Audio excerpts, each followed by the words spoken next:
Evangelho de João, capítulo 1. Prólogo. Cristo, a palavra eterna. No princípio, aquele que é a palavra já existia. A palavra estava com Deus, e a palavra era Deus. Ele existia no princípio com Deus.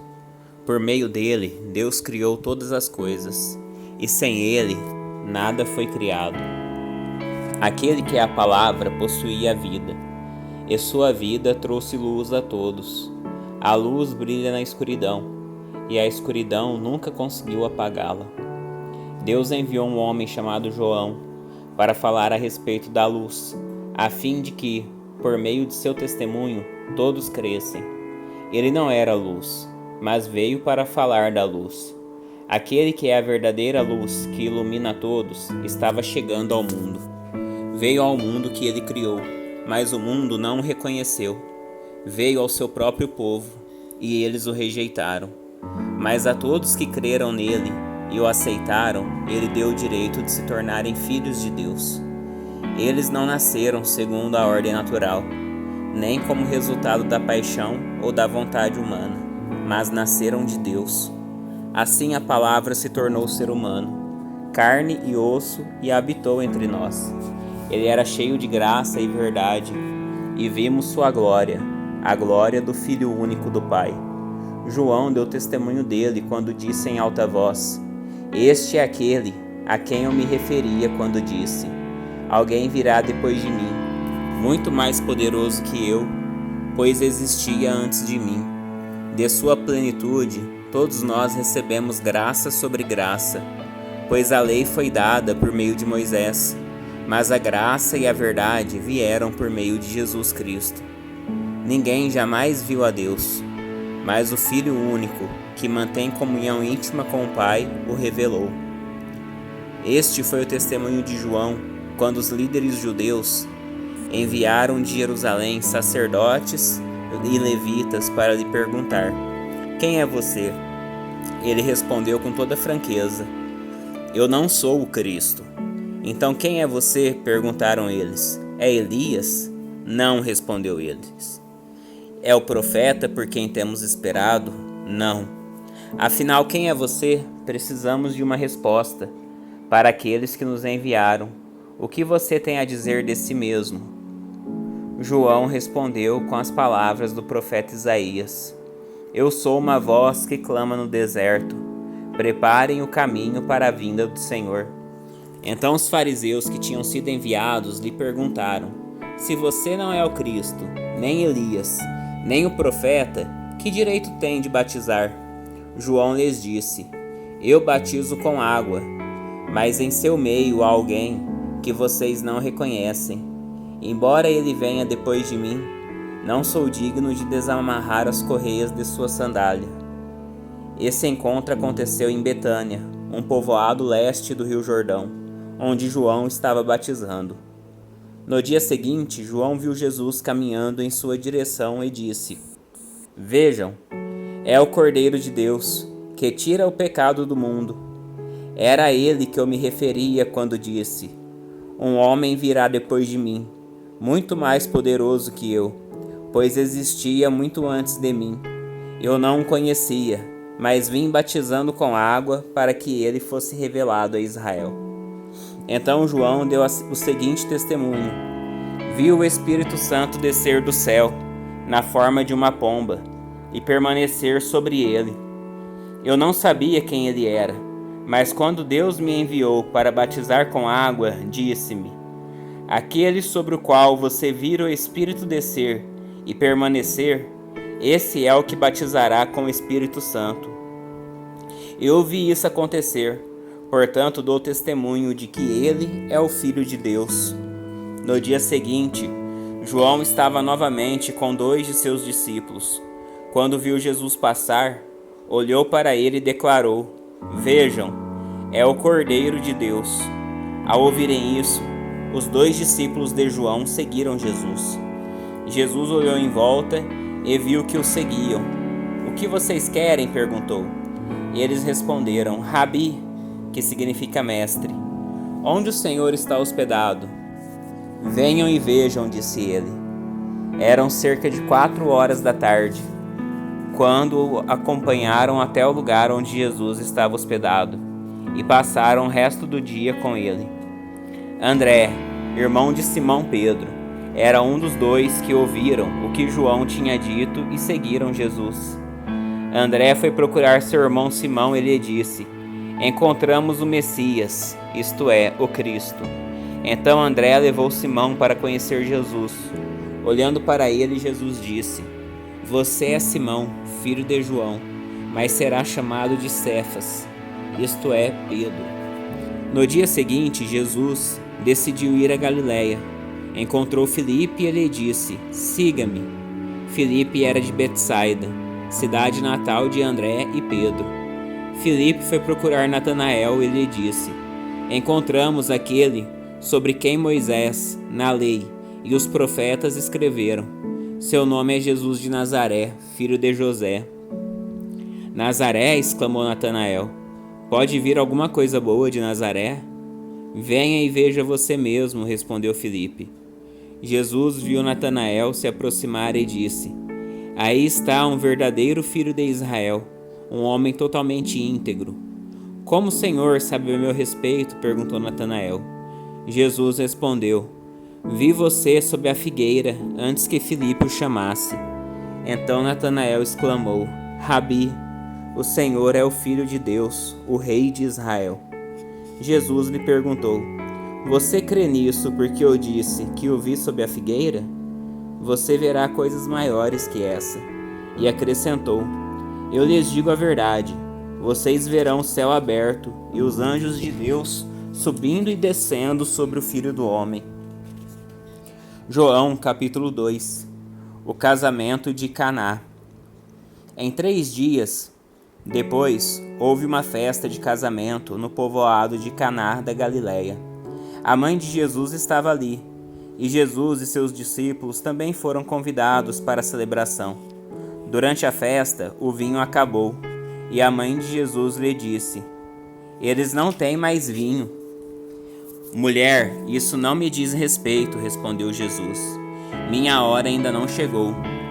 Sua mãe, porém, disse aos empregados: Façam tudo o que ele mandar. Havia ali perto 6 potes de pedra, usados na purificação cerimonial judaica. Cada um tinha capacidade entre 80 e 120 litros. Jesus disse aos empregados: Encham os potes com água. Quando os potes estavam cheios, disse: Agora tirem um pouco e leve ao mestre de cerimônias. Os empregados seguiram suas instruções. O mestre de cerimônias provou a água, transformada em vinho. Sem conhecer sua procedência, embora os empregados obviamente soubessem, então chamou o noivo. O anfitrião sempre serve o melhor vinho primeiro, disse ele. Depois, quando todos já beberam bastante, serve o vinho de menor qualidade. Mas você guardou o melhor vinho até agora. Esse sinal em Caná da Galiléia foi o primeiro milagre que Jesus fez. Com isso, ele manifestou sua glória, e seus discípulos creram nele. Depois do casamento, foi a Cafarnaum, onde passou alguns dias com sua mãe, seus irmãos e seus discípulos. Era quase época da festa da Páscoa judaica, de modo que Jesus subiu a Jerusalém. No pátio do templo, viu comerciantes que vendiam bois, ovelhas e pombas para os sacrifícios. Também viu negociantes em mesas, trocando dinheiro estrangeiro.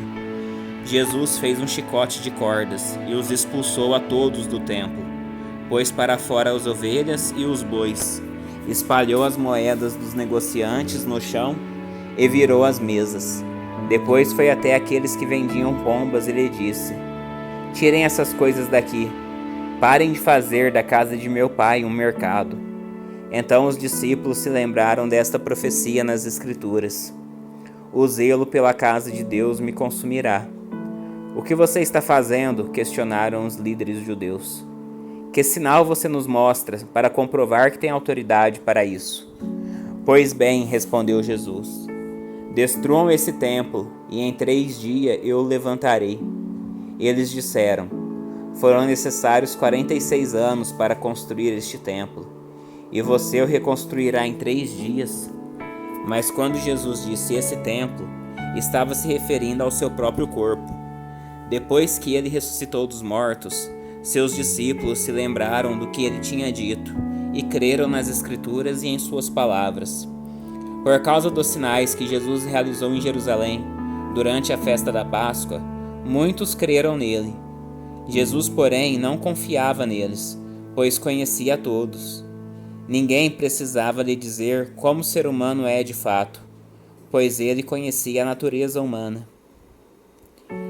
João, capítulo 3. Nicodemos visita Jesus. Havia um fariseu chamado Nicodemos, líder religioso entre os judeus.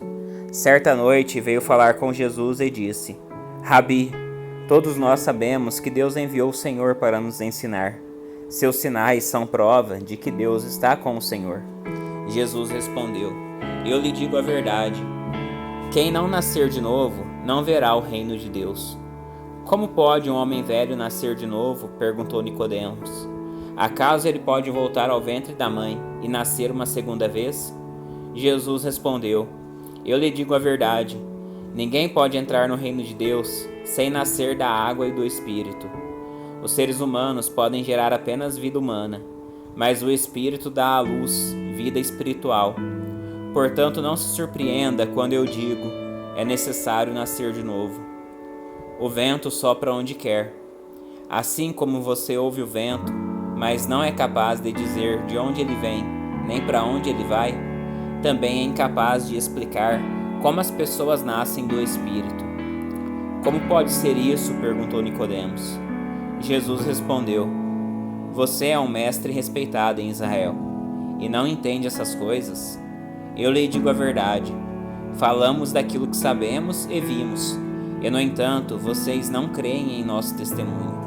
Se vocês não creem em mim, quando falo de coisas terrenas, como crerão se eu falar de coisas celestiais? Ninguém jamais subiu ao céu, exceto aquele que de lá desceu, o Filho do Homem. E como Moisés no deserto levantou a serpente de bronze numa estaca, também é necessário que o Filho do Homem seja levantado, para que todo que nele crer tenha a vida eterna. Porque Deus amou o mundo tanto que deu seu Filho único, para que todo que nele crer não pereça, mas tenha a vida eterna. Deus enviou seu Filho ao mundo, não para condenar o mundo, mas para salvá-lo por meio dele. Não há condenação alguma para quem crê nele, mas quem não crê nele já está condenado por não crer no Filho único de Deus. E a condenação se baseia nisto: a luz de Deus veio ao mundo, mas as pessoas amaram mais a escuridão que a luz, porque seus atos eram maus. Quem pratica o mal odeia a luz e não se aproxima dela, pois teme que seus pecados sejam expostos. Mas quem pratica a verdade se aproxima da luz, para que outros vejam que ele faz a vontade de Deus. Então Jesus e seus discípulos saíram de Jerusalém e foram à região da Judéia. Jesus passou um tempo ali com eles, batizando. Nesta época, João também batizava em Enom, perto de Salim, pois havia ali bastante água, e o povo ia até ele ser batizado. Isso aconteceu antes de João ser preso. Surgiu uma discussão entre os discípulos de João e certo judeu, a respeito da purificação cerimonial. Os discípulos de João foram falar com ele e lhe disseram: Rabi, o homem que o Senhor encontrou no outro lado do rio Jordão, aquele de quem o Senhor deu testemunho, também está batizando. Todos vão até ele. João respondeu: Ninguém pode receber coisa alguma, a menos que ele seja concebida do céu. Vocês sabem que eu lhes disse claramente: eu não sou Cristo. Estou aqui apenas para preparar o caminho para ele. É o noivo que se casa com a noiva. O amigo do noivo simplesmente se alegra de estar ao lado dele e ouvir seus votos. Portanto, muito me alegro com o destaque dele. Ele deve se tornar cada vez maior e eu cada vez menor. Aquele que veio do alto é superior a todos. Nós somos da terra e falamos de coisas terrenas, mas ele veio do céu e é superior a todos. Ele dá testemunho daquilo que viu e ouviu. Mas como são poucos os que creem no que ele diz, todo aquele que aceita seu testemunho confirma que Deus é verdadeiro, pois ele foi enviado por Deus e fala as palavras de Deus, porque Deus lhe dá sem limites o Espírito. O Pai ama o Filho e pôs tudo em suas mãos, e quem crê no Filho de Deus tem a vida eterna. Quem não obedece ao Filho não tem a vida eterna, mas a ira de Deus permanece sobre ele.